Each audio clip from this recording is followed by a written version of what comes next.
Video করছিস?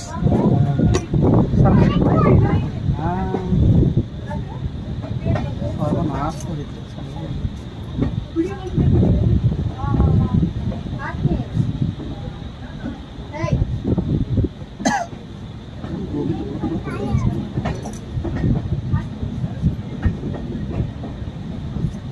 ভাই এইদিকে পড়লো না, এইদিকে পড়লে একটাও ডাবা থাকতো না, সব নিচে দোকানে যাবে না।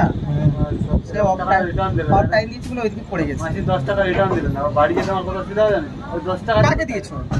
100 টাকাটা ভাঙাতে দিলাম। বলো মাসিকে, আমাকে তো তুমি 10 টাকাই দিলে মানা। আমার বাড়ি যেতে কত অসুবিধা পড়ে আছে, 70 টাকায় পড়ে আছে আমার। 10 টাকার জন্য তো কত অসুবিধা হবে। বললাম 10 টাকা। তো ওকে বলতে পারি নাকি 20 টাকা ধর।